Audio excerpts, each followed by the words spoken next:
fighters giving away the performance bonuses for cage fighting. You can't script it better.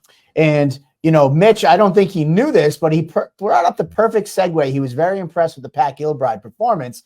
And Jay the Joker Perrin, who you've seen many times in the Cage Sides Cage and in the, you know, go on to the UFC. You've seen him in the commentary booth. This was kind of his coming out party as a coach, and he worked with Pat. So let's bring in Jay and talk a little bit about that performance.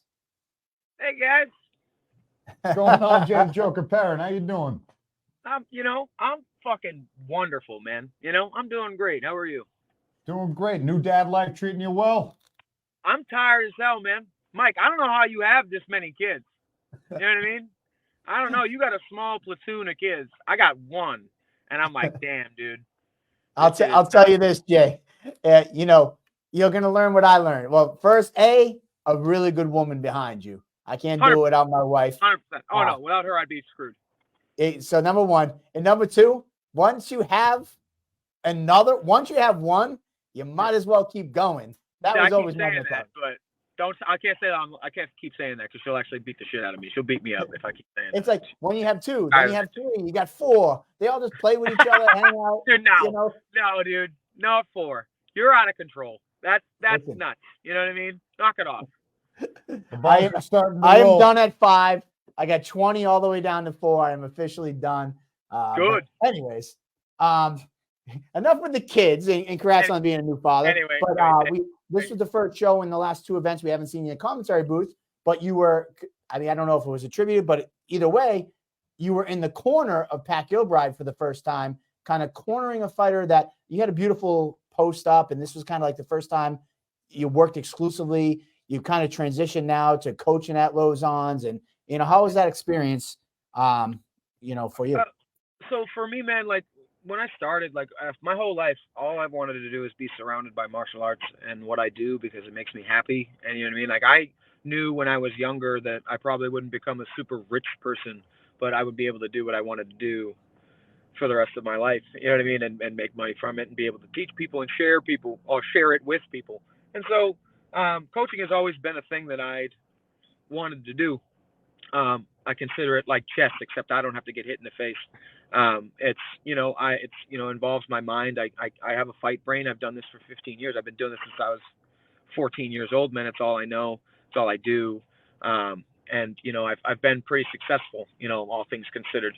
So, with Pat, all that was, he did a lot of hard work, man. I don't want to take any more credit than we did a lot of work together one-on-one, you know, specifically on how Lionel's going to fight, because I fought Lionel.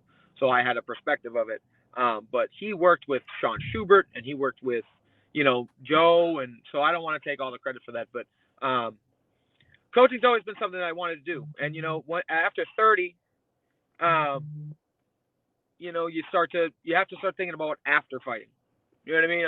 There's a lot of fighters that don't have a plan for after fighting, you know, and I'm not done by any means. I got 4 or 5 more years in me, but I'm making a building block to the transition to the next part of my career, which would be post competition and helping other people get to where they want to be. And I'm pretty good at what I do. I don't like to brag about anything, or I just want my work to show that. And Pat did a great job of executing a game plan that we had worked for weeks and weeks and weeks. So it's more credit to him. I'm just happy that I was able to help. But the coaching thing was always part of the plan. I love martial arts. I love what we do. And if I can be surrounded by it and be able to be a part of the competition in one way or another, I will.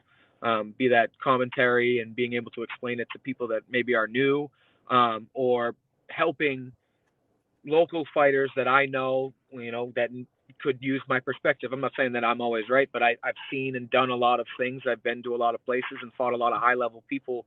So, you know, I think I add a different perspective for people and how I apply things.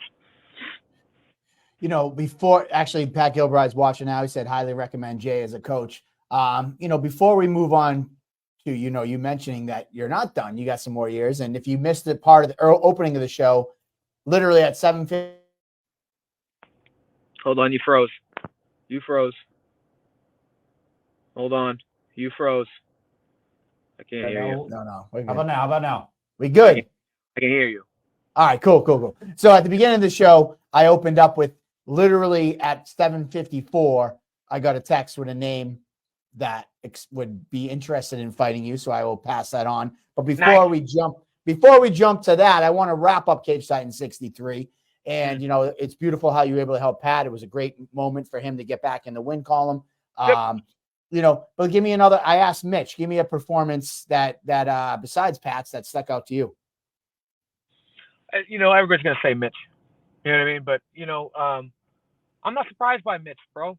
I've watched Mitch get better and better and better as time's gone on. You know what I mean? It's never been if with Mitch. It's always just been when. You know what I mean? And it feels like now is like the time for him. So that performance stood out because it was master class. But I've always known that he had the potential to be a masterclass performer. So for me, it's like that doesn't stand out because I expect that from Mitch, and that's not to be critical. You know what I mean? I'm not trying to be critical. It's a compliment to him because I hold him in such high regard that I think he could probably do that to literally anybody. You know what I mean? He could do that to, you know, even higher competition. And that's not a knock at Justin. It's just Mitch has always been this kind of talent and with hard work. So let's see. Without saying Mitch, you just went on a 2-minute rant about how great Mitch is. So Mitch, dude. So Mitch. So come on, give me somebody else. This is why it's so great in the commentary booth. Ozzy Martin. All right, cool. That was a good performance. I like Ozzy. He always comes to fight. It might completely throw a game plan out the window, but he is very entertaining, and he's always trying to knock the fuck out of somebody, and I love it. You know what I mean? I love Ozzy. You know, big fan. Listen, you're teammates with Lally. You're friends with Lally. I got it, and we did the Lally performance bonus. I got to say, if anybody out there that reminds me of Lally, it's Ozzy Martin. This kid just wants to fuck your life. Oh, dude, you know, like, what do I believe that if Ozzy's arm came out of its socket, that he would then continue to fight with it and even use it? Yes, I do. I do. So that's maybe our producer Jamie can pull that video up. Because if those who don't know what we're referring to is when Sean Lally's arm popped out of socket, he tried to like craziest flail it at his opponent. Craziest shit I've ever seen in the cage. He's just whipping it around. Oh, Shedrick Goodridge is looking at him like, what? I'm not going to hit this man. Oh, it's so good because he's an animal. That's why. Because he's an animal. Hitting it with the floppy. He just throws it out there. And as a weapon, didn't care. It was the most gangster thing I've ever seen. But I believe Ozzy would do the same type of thing. He probably would, man. That kid is straight animal. He just like looks at me and he's just like, I don't want to do any of this promotional shit. I just want to fight. I'm like, I just want to hurt people. You can see it in his eyes. It's in the eyes, Chico. They never lie. Yeah. So, you know, your last fight, you know, now trying to jump towards you. Your last fight was against Lionel Young. And, you know, great performance, kind of a little bit of a grudge match. He asked for that fight. What have you been up to since that fight? And how was it to kind of get back into the Cage Titans cage and pick up that victory? Man, with Lionel, all respect to him. We've talked a few times after, you know, that's a terrible picture of me. I'm fucking terrible at pictures. I really just wanted to get a bad taste out of my mouth. I had planned on taking the whole year off last year and just kind of licking my wounds. I had a long 2 years. Everybody watched it, you know, and I just wanted to take a break, and I had gotten burnt out. And when I realized that my daughter was going to be born, I realized that, you know, maybe early in the year is less likely. So I wanted to get one in and get the bad taste out of my mouth of an embarrassing performance in my exit from the UFC. I just wanted to not feel that way anymore. And so Lionel, it wasn't like I just picked like an easy fight. Lionel is a tough guy. I knew that he would, you know, I obviously took him down. I didn't want to sit there and play, you know, swing at our heels with Lionel. So I obviously took him down, and I got too in love with the rear naked choke and didn't do anything else, which is disappointing. But that was really what that fight was about. And, you know, in that fight, I learned that I really like being at 145. So I'm going to continue to try and, you know, do things like that if I can. But yeah, you know, I knew this year I wanted to be active. I just want to be active this year, you know, because I licked my wounds. I did the self-journey thing, you know what I mean? I've done all of that, and I'm ready to be competitive again. You know, I'm here 5 days a week. I teach 5 days a week. I'm the Madhouse business that I've started, this little Ronin MMA coaching business where I go and I help whoever asks me, whoever needs me, type deal has been doing very well, actually, for, something that's just kind of begun. So I've been busy, constantly either breaking down fights or technique, or being in the gym, working my jiu-jitsu or striking or bringing things together. And I thankfully have the guidance of Joe Lozon, who is, and you've heard a bunch about him before, but I pick his brain and I ask his opinion about literally everything. So I haven't been not busy. You know what I mean? I haven't been not doing things that professionals do. I'm in shape. I'm in very good shape. I just want to be prepared. I'm in a place now in like my career and life where like I don't want to cut weight on 4 or 5 days, boys, for the money that we get paid locally. And it's not like I love everybody, but that's just the case. I'm not gonna cut 25 pounds on 4 days. You know what I mean? I'm just not gonna do it. I want to just be better about my preparation, and because another loss could mean a detrimental part of my career. So I'm going to take my time and prepare correctly for the opponents that I know are going to challenge me. So I'm prepared to do that all year. I would like to fight 4 times this year, however many times that comes. Belts, no belts, I don't give a fuck anymore, man. Nobody defends their belts anymore. They get them and then they jump other places and they get more belts. And it's fine, whatever, do that. But I'm done chasing shiny things because no one wants to let go of their gold. And that's fine, but cool. But I'm trying to get busy. I'm 30 years old. There's a time limit for people after that. So no offense. If you're not trying to fight, cool. You know what I mean? I got nothing with it. But I'm going to move on and pick a different opponent and prepare for that one properly and then just move on with my life. So I'm ready, buddy. You know what I mean? March 30th, whoever that guy is, we'll talk about it. And then I'll probably end up saying yes because it's not often that I say no. I'm stoked to see you return. He'll be back soon, yeah. And I just saw Joe Penafiel said he'll be back soon to settle business. Joe, you don't want to fight me. You've been ducking me for 4 years. Stop it. Stay at Gamebred. Make your money being a punching bag. This is over. We're done. You don't want to lose. It happens. I get it. Stay at Gamebred. Stay in Florida. I'll keep doing my thing up here. All right, buddy. Thank you for chiming in. Anyway, adults are talking. I was actually going to say I was going to unpack a few things there, but I will say this. And this is just a wink and a nudge. You making 35. I don't want to be making hotel runs at 1 o'clock with a scale, talking you off the ledge. Thank you. I don't want to do that to you either, Mike. I don't want to do this to us. You know what I mean? That's not okay. Calling me up. You got to get here. Jay doesn't have a scale. He's freaking out. I think this was like one of the first times we worked together, and I'm just like, I'll be right there. Like it was not going well. My bath water was brown, Mike. I don't want to hear it. All right. Oh, man. Blame the bathwater. All right. Listen, that's a common trend in New England MMA that we just blame everybody else. Was it the Bradford? Was it the Bradford? The Bradford was a motel you took someone to kill them at. That's where you took people to Bradford at. We had some good times there, though. We had some great times there. You're not wrong, but that was a really awesome party. Okay? Shout out to Phil Grenier, who's watching right now, and he sent me a picture of his son. But anyways, enough joking around. You froze again. Froze. Still froze. Strategist on the fly. I know this firsthand from commentating with you for so many years at this point. So to see those skills transcribed into coaching is awesome to see. But back on the commentary thing, I know you're fighting the next card, most likely new baby. Figured you were active in fight camp. Figured to give you a show off after commentating a few in a row. But I got to ask you, what's it like having the direct line to Jon Anik when it comes to preparation for commentary? You know what, man? Anik's a busy guy. We talk here and there. It's not like I talk to him all the time, but a long time ago when we, the pre-fight meetings for even prelims. So the commentary team does this thing. They meet with you and they do your backstory and they ask you questions and all this other stuff. And when they did it with me, they just, I guess he had told me that the producers were impressed by my diction and how well I spoke and articulated technique and what I wanted to do and things like that. And might be a career for me in the media side of things, which is why I started that dumb podcast that sucks right now, and I got to figure out.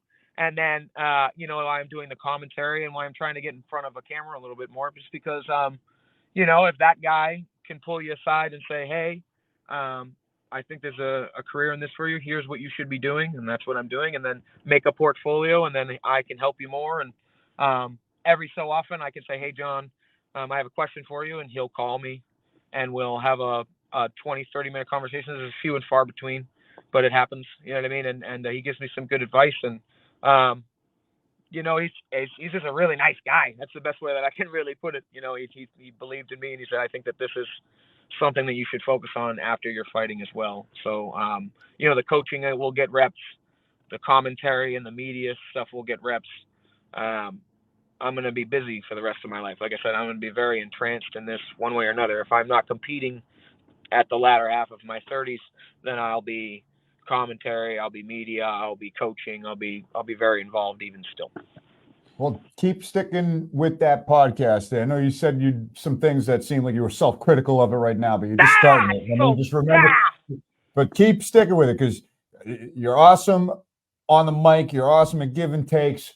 Keep rolling, because I mean, we've been doing this a long time now. It took a long time for us to.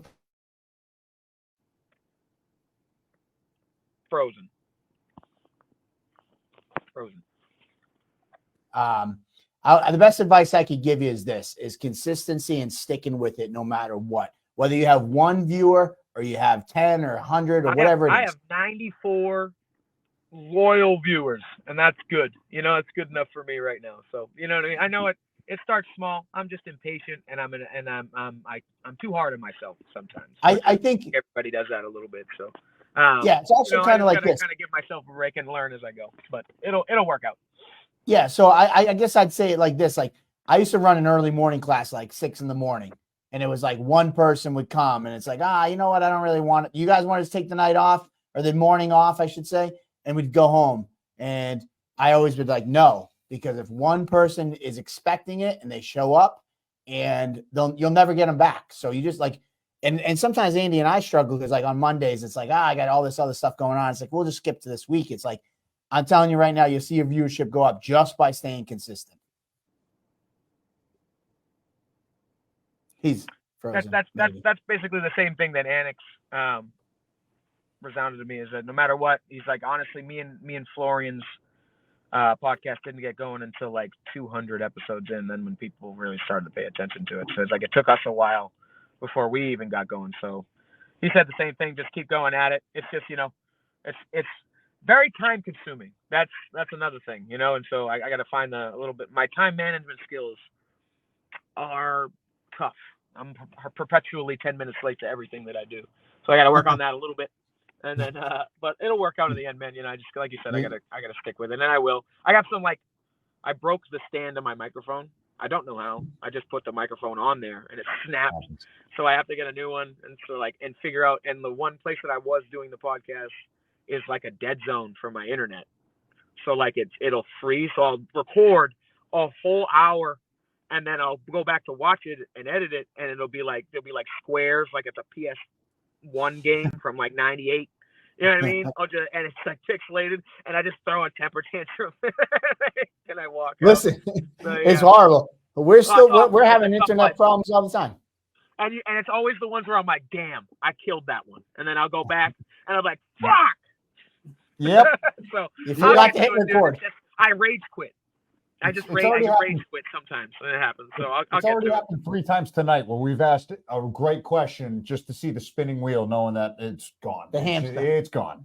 Yeah. Before I let you go, and I will be in touch with that name that offered to fight you. I'll be in touch after the show or probably tomorrow morning. But one of your training partners, Josh Hagloff, who is Wicked Muay Thai.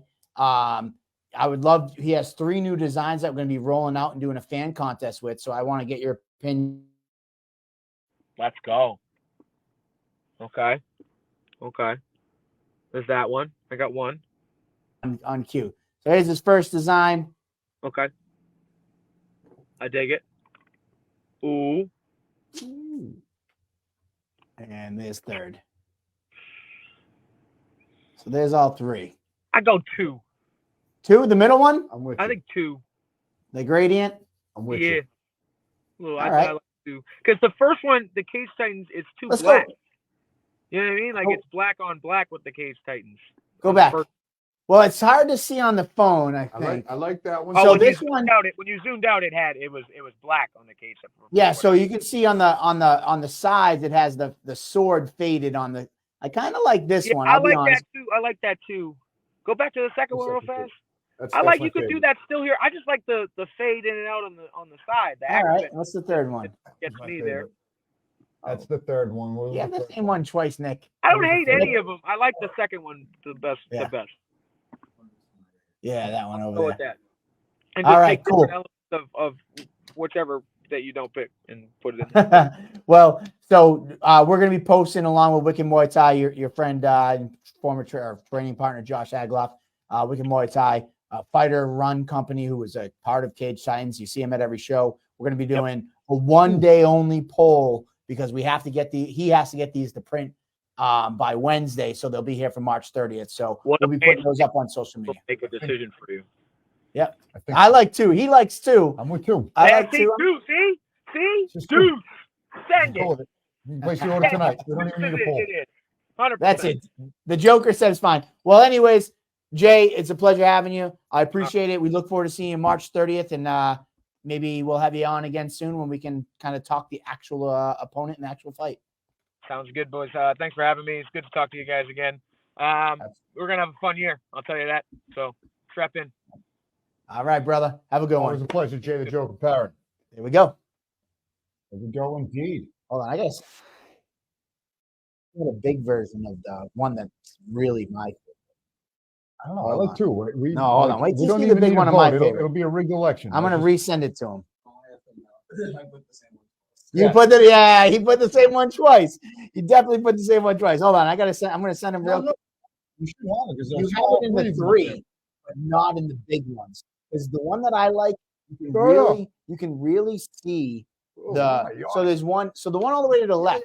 Yeah. That one he doesn't have a big one. No, he didn't have that big. We did. I promise you. I'll bet you.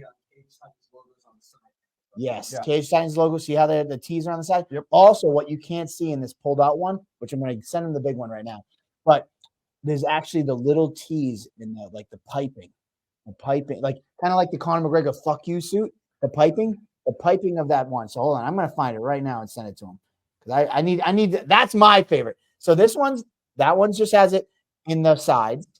Then this is the fade. That's the same one that you already posted. So hold on.